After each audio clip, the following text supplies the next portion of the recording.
Menjadi seorang yang sukses adalah idaman setiap orang. Namun, selalu ada rintangan dan tantangan besar yang akan menguji seseorang menjadi besar dan sukses. Tak terkecuali bagi seorang Tirto Utomo. Pernahkah Anda mendengar nama Tirto Utomo? Berikut kisah selengkapnya.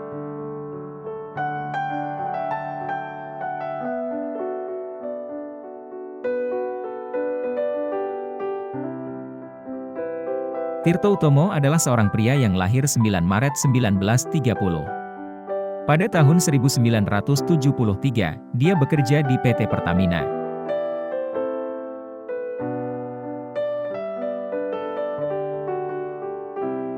Karena pekerjaannya itu, membuat dia banyak menerima kunjungan tamu dari luar negeri.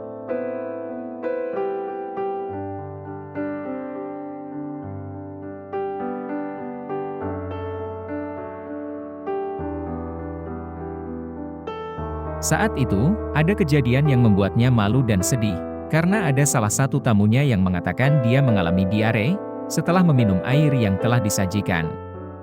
Pak Tirto pun kebingungan, padahal menurutnya air yang disajikan itu pun bersih dan layak konsumsi serta tidak pernah terjadi masalah sebelumnya.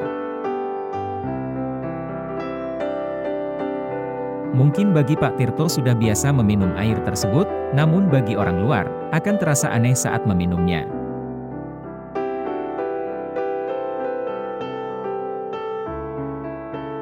Maklum saja, air minum yang disajikan pada saat itu adalah air sumur yang direbus secara tradisional.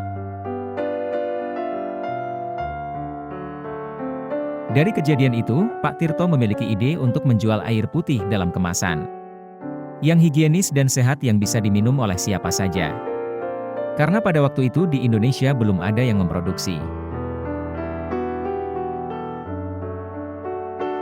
Pak Tirto memutuskan untuk mengetahui secara langsung tentang cara membuat air minum kemasan ke Thailand.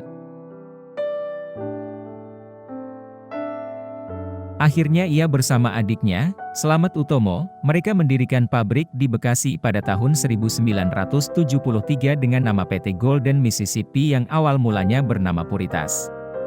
Saat itu karyawan Tirto Utomo hanya berjumlah 38 orang dan hanya mampu memproduksi 6 juta liter per tahun. Percobaan produksi dimulai pada Agustus 1974 dengan produk pertamanya yakni Aqua botol kaca berukuran 950 ml. Perjuangan pun dimulai. Tak mudah memasarkan produk baru di Indonesia karena tentu saja belum banyak diminati dan belum populer. Produk pertama Aqua diluncurkan pada 1 Oktober 1974. Saat itu minuman ringan berkarbonasi seperti Coca-Cola sedang naik daun sehingga gagasan menjual air mineral dianggap sebagai ide gila. Awal produksi pun dianggap menjadi masa-masa yang sulit sampai orang tak mau mencoba Aqua karena mereka menganggap, untuk apa air minum mentah.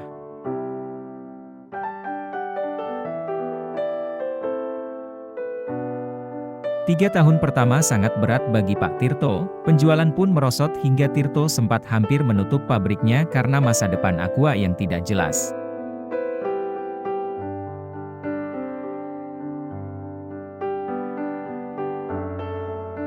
Padahal, segala upaya ia kerahkan sampai keluar dari tempat kerjanya yang nyaman di Pertamina. Tetapi yang ia dapatkan hanyalah penolakan dan cibiran.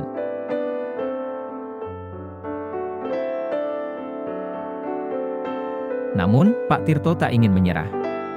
Ia pun menerapkan ide gila dengan menaikkan harga Aqua hingga 3 kali lipat.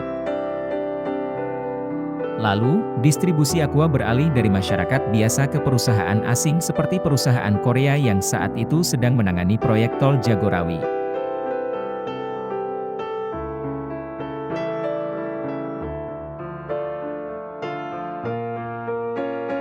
Alhasil, pasar pun mulai terbuka, omset mulai naik. Orang-orang mulai percaya bahwa air minum Aqua merupakan air minum dengan kualitas tinggi. Tirto pun mendistribusikan ke toko-toko pinggir jalan dengan menaruh 3 botol Aqua terlebih dahulu. Hasilnya luar biasa. Permintaan untuk Aqua semakin naik dan 3 botol yang tadinya didistribusikan secara gratis, kini mulai dikenai biaya untuk penjualan Aqua. Hingga akhirnya berbuah manis dan Aqua mulai digunakan di restoran mewah dan perusahaan-perusahaan Indonesia. Pada tahun 1982, Aqua juga mengganti bahan baku air yang digunakan dari yang semula menggunakan sumur bor beralih ke mata air pegunungan karena dianggap mengandung komposisi alami yang kaya nutrisi.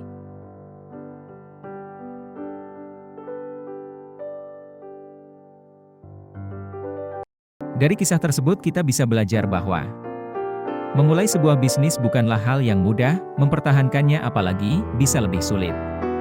Namun dengan tekad dan perjuangan tanpa henti, selalu ada jalan untuk menuju kesuksesan. Siapa sangka bahwa menjual air putih yang dahulu dianggap ide gila, yang tidak masuk akal pada saat itu, namun menjadi perusahaan besar saat ini. Mungkin ide-ide yang kita miliki tidak masuk akal, namun jika kita yakin dan berjuang dengan sepenuh hati, bukan tidak mungkin akan menjadi jalan kesuksesan kita di kemudian hari.